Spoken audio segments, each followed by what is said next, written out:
Sa'kin nakatingin, parang lumilipad na lang sa hangin.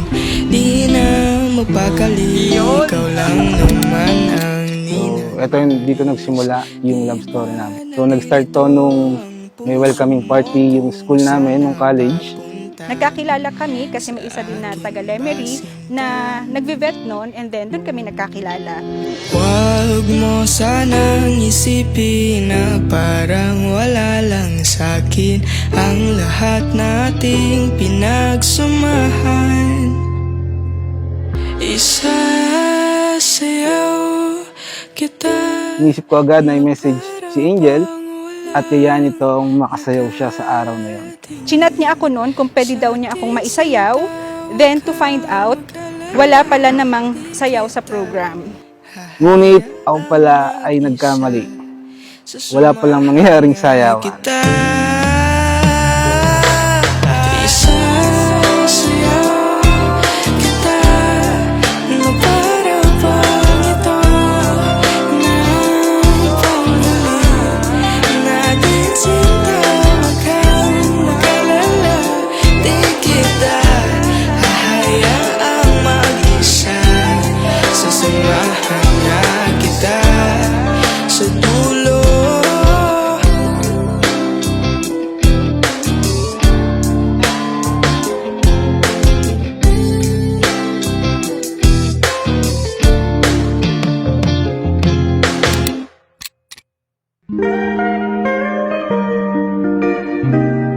Unang kita ko pa lang sa kanya, talagang nagandahan ako sa kanya. Mukha namang mabait at parang masarap kasama.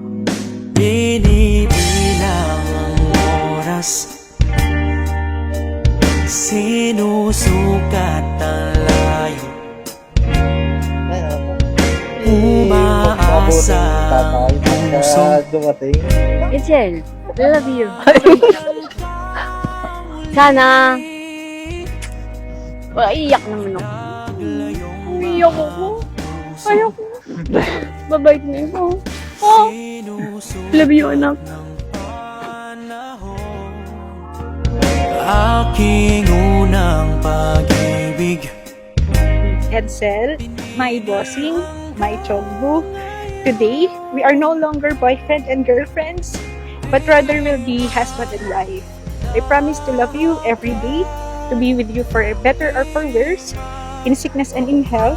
I will stay by your side in good times or bad times. Ipiling ka ng puso ko, kailanman araw-araw kitang mamahalin. Naging kami, matagal na yung relationship namin, but just like every love story, hindi pa laging smooth sailing. Dumaan din kami sa mga pagsubok at sa awa ng Diyos ay nalagpasan namin lahat yon at mas pinagtibay pa kami. Ito po ang dahilan kung bakit kayo ikakasal ngayon, di ba? Wala namang ibang rason ng kasal, kundi naisa ninyong mangangako kayo ng katapatan sa isa't isa, that from this day forward, for better or for worse, in sickness and in health, till death do we part. B, pangako ko sa'yo, habang buhay kita mo, mamahalin, papasayahin, paprotektahan, ingatan, at hindi gugutom. Sasama kita sa hirap at ginawa. Sa lungkot at ligaya hanggang sa huli kong hininga, ikaw lang ang pangalaman.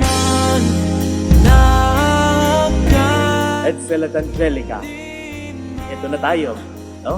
Dumating na tayo sa yugto na inyong pinakahihintay.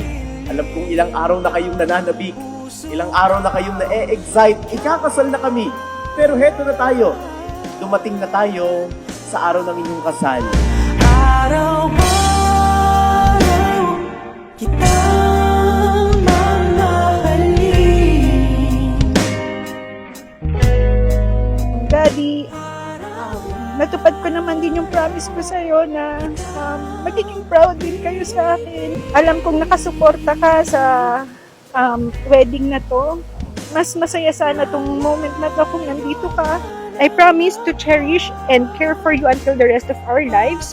I know that we are capable of doing great and big things together. I love you. Ikaw lamang ang aking mamahalin. Oh, Nangangako kayo sa isa't isa. Nangangako kayo sa harap ng inyong mga mahal sa buhay. Pero tandaan ninyo, Edsel at Angelica, nangangako rin kayo sa Diyos. Naging matimbang ang pangangako ninyo ng pagmamahalan at katapatan sa isa't isa dahil sumusumpa kayo sa Diyos.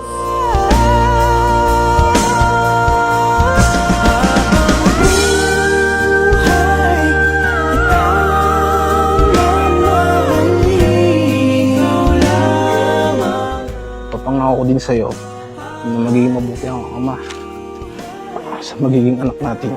Mahal na mahal kita.